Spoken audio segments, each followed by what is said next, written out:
What's going on, all of my healthcare brothers and sisters? I hope that you are having a wonderful day. My goal is to get you passing those NCLEX and nursing school exams like a boss. And today we're going to be looking at hypermagnesemia. Let's get our electrolyte on. So in order to understand electrolyte imbalances, we have to understand what the electrolyte is. So what is magnesium?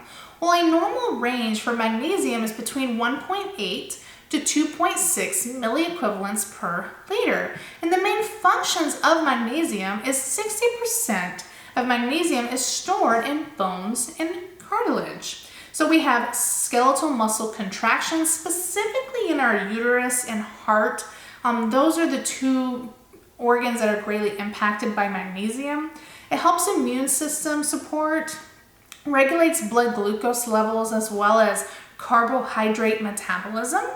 It is ultimately helping with the activation of our vitamins. ATP formation and cellular growth are another huge main function for magnesium.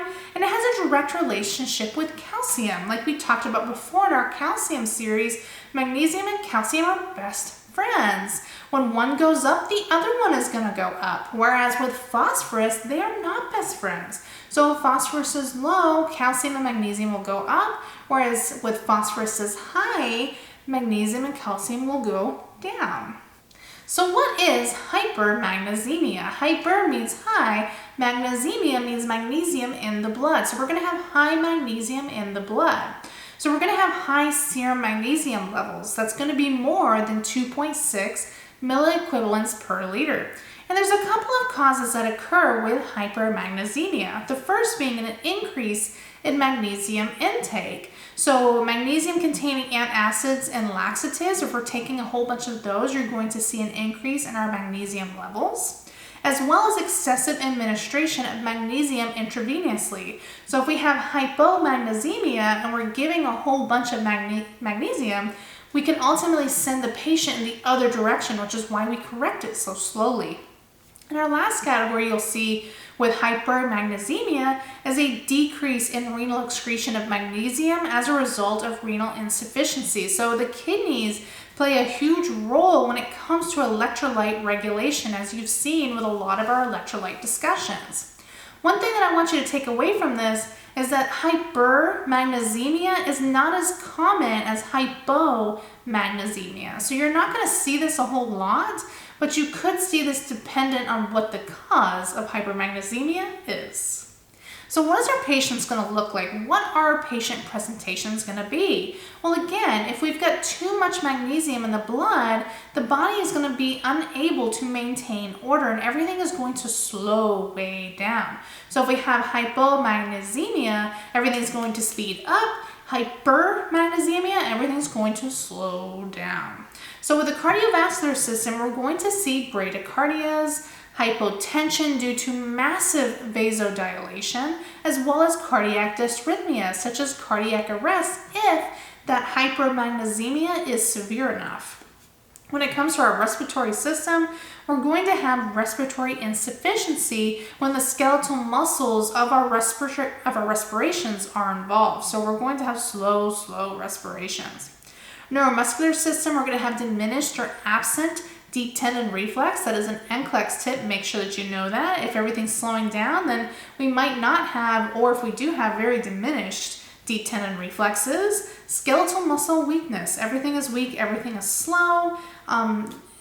If we don't have enough, if we have too much magnesium, everything is not able to maintain order. Everything slows down. So our muscles will be slow and weak.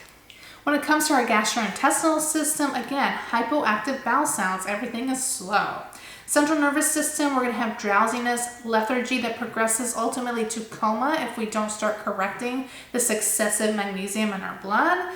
And then lastly, laboratory findings. So our serum magnesium levels will be more than 2.6 milliequivalents per liter.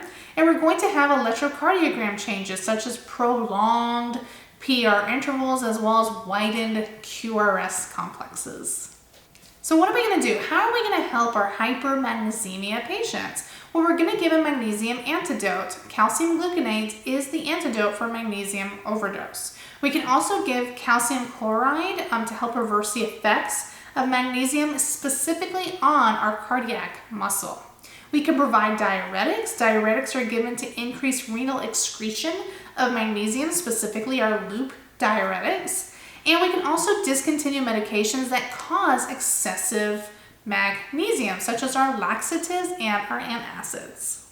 And of course, lastly, we always want to educate our patients, and one of the ways that we can educate them is educating them on what magnesium-rich foods look like and how to restrict them. So we really want to restrict the intake of almonds, avocados, bananas, cauliflower, green leafy vegetables, milk, peanut butter, peas, pork, beef, and chicken, as well as potatoes. I know that is like an extreme case, but eliminating some of these things ultimately are going to help with the excessive magnesium levels found within the blood.